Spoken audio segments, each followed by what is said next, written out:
नमस्कार, मैं Anuradha. Easy Sanskrit learning by Anuradha इस चैनल पे आप सबका स्वागत है। लास्ट वीडियो में हमने वर्ण विन्यास, स्वर, व्यंजनम ये देखा था। इस वीडियो में हम उस पर आधारित कुछ क्वेश्चन एंड आंसर्स देखेंगे। तो पहले हम हिंदी में देखेंगे। सबसे छोटी ध्वनि वर्ण सार्थक या निरर्थक? तो सार्थक। डैश का उच्चारण बिना किसी की सहायता के स्वतंत्र रूप से हो सकता है। किसका उच्चारण बिना किसी के सहायता के स्वतंत्र रूप में हो सकता है? आपको मैंने सिखाया था।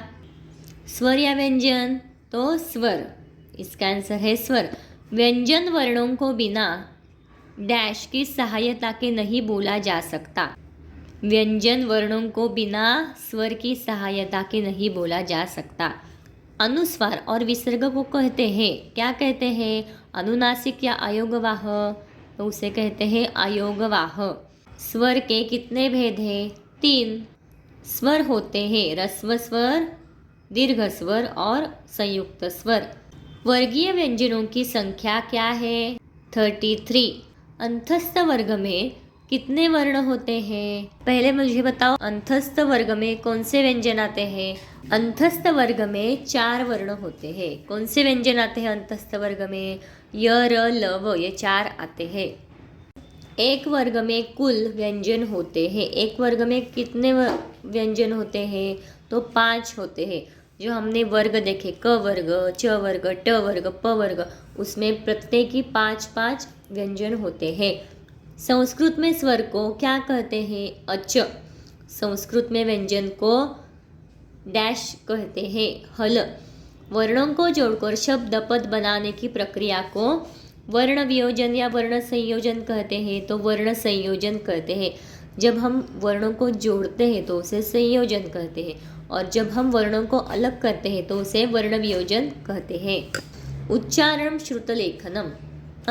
अधोलिखितानि पदानि उच्चारयत। निम्नलिखित पदों का उच्चारण कीजिए। बालकः, यहाँ विसर्ग है। छात्रः, स्वरः, ये जो 2 डॉट्स है उसे विसर्ग कहते हैं। स्वरः, व्यंजनम, आयोगवाहः, अनुनासिकम, वर्णसंयोगः, वर्णवियोजनम, सार्थकः, निरर्थकः। इसका उच्चारण ऐसे करते हैं। अब है मौखिकम, मतलब ये आपको ओरली बताना है, ये लिखना नहीं है।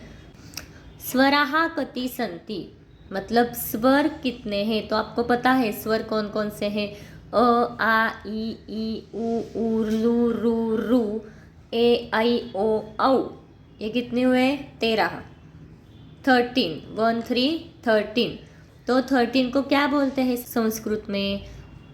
त्रयोदशः। तो आंसर क्या आएगा? स्वराः त्रयोदशः सन्ति। व्यंजनानि कति सन्ति, व्यंजन कितने हैं? हमने देखे थे 33 व्यंजन हैं। व्यंजनानि 33 है, तो 33 को क्या बोलते हैं? त्रयस्त्रिशत्। व्यंजनानि त्रयस्त्रिशत् सन्ति। क वर्गे कति व्यंजनानि सन्ति? तो आपके पास जो बुक होगा उसमें देखिए, ये देखो क वर्ग। तो क वर्ग में कितने हैं? क, ख, ग, घ, ङ, 5 है। तो क वर्गे पंच व्यंजनानि सन्ति। 5 को क्या कहते हैं? पंच। स्वराणाम के भेदाः सन्ति, मतलब स्वर के कौन कौन से भेद हैं? तो आपको पता है, ह्रस्व स्वर, दीर्घ स्वर और संयुक्त स्वर। स्वराणाम त्रीणि भेदाः सन्ति। ह्रस्व स्वरः, दीर्घ स्वरः, संयुक्त स्वरः।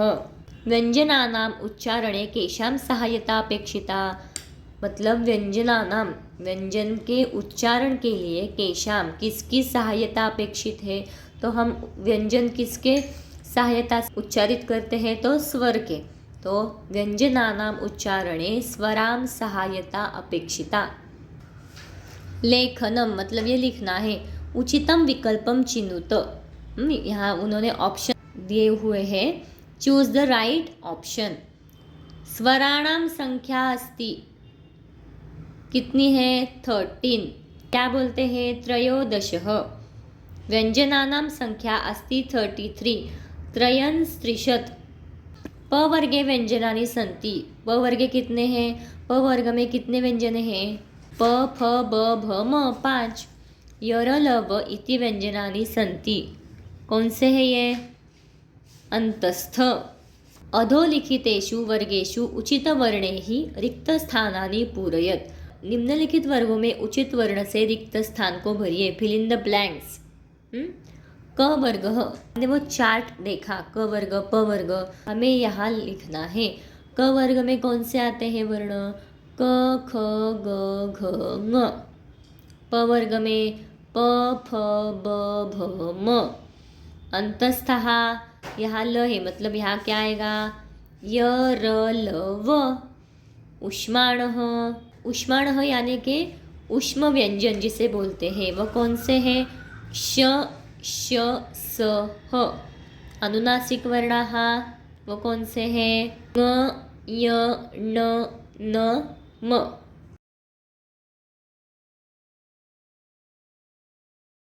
अधोलिखितानां पदानां प्रथमः वर्णः स्वरः अस्ति व्यंजनं वा इति लिखत।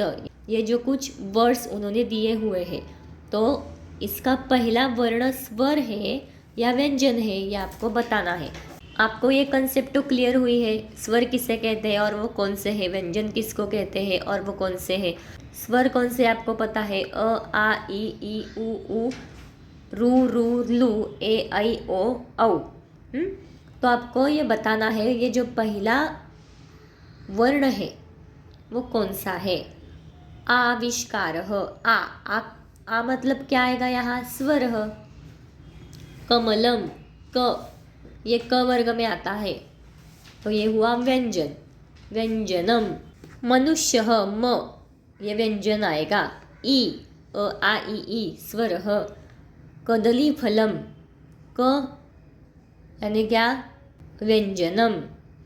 अधोलिखितानां वाक्यानां समक्षम आम अथवा न लिखत, मतलब ये उन्होंने कुछ वाक्य दिए हुए हैं, तो आपको आम मतलब यस और नो, न मतलब नहीं, नो ये बताना है। स्वर व्यंजन संयोगेन वर्ण विन्यासः भवति। न मतलब नहीं। स्वर व्यंजनानां पृथक्करणं वर्ग संयोगः भवति। पृथक्करणम यानी सेपरेशन, तो सेपरेशन से वर्ण संयोग होता है? नहीं, स्वर्ण वियोजन होता है। न स्वराणां संख्या त्रयस्त्रिंशत्, नहीं, तो क्या आएगा? त्रयोदशः अस्ति। व्यंजनानां संख्या त्रयस्त्रिंशत् अस्ति। आम, इसका आएगा न, इसका आंसर आएगा आम। व्यंजनानि अच इति कथ्यन्ते, तो व्यंजनानि को क्या कहते हैं? हल, तो इसका आएगा न। अधोलिखितान वर्णान योजयित्वा पद निर्माणं कुरुत। उन्होंने यहाँ कुछ वर्ण दिए हुए हैं, वो जोड़कर आपको पद बनाना है, मतलब इसका एक वर्ड बनाना है। Join this letters and make words. छा, छा त्रा, त प्लस र त्रा, छात्रा।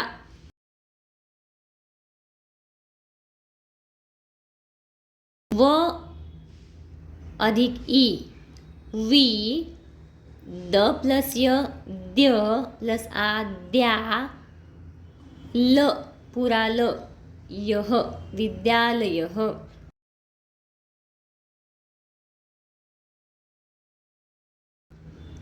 प प्लस उ पु, पु, स प्लस त प्लस अ स्त, कम, क पूरा आएगा।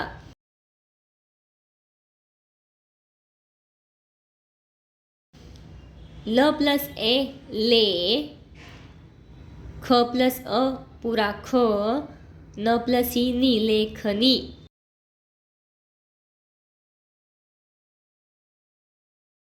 अ पूरा है, मतलब ये अ आएगा। ध प्लस य प्लस आ ध्या प कह। समझ में आया? अध्यापक।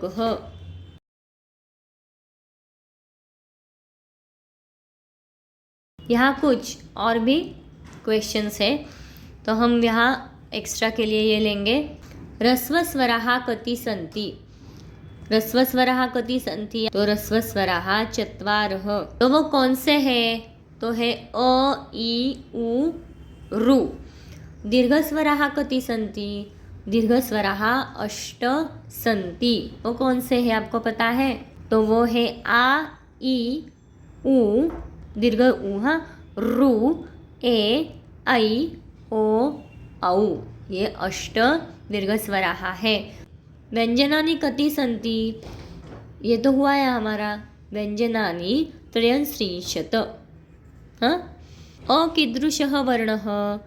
अ ह्रस्वस्वराः। ह्रस्वस्वरः। क कीदृशः वर्णः? क व्यंजनम। हाँ, उन्होंने ऑप्शंस दिए हुए हैं, व्यंजनम, ह्रस्वस्वरः, अनुस्वारः, दीर्घस्वरः। तो क व्यंजन आता है। आ कीदृशः वर्णः? आ दीर्घस्वरः। ओ कीदृशः वर्णः? दीर्घस्वरः। बराबर। ह कीदृशः वर्णः? ह व्यंजनम। प कीदृशः वर्णः? प किस में आएगा? स्वर में या व्यंजन में? तो व्यंजन में। ल कीदृशः वर्णः? ल भी व्यंजन आएगा। न कीदृशः वर्णः? न भी व्यंजन आएगा। ये इजी है। न कीदृशः वर्णः? व्यंजनम। तो आपकी ये कंसेप्ट जो है स्वर की, व्यंजन की, वर्ण विन्यास की, सब कंसेप्ट आपकी क्लियर हुई होगी। तो हम मिलते हैं नेक्स्ट वीडियो में। धन्यवाद।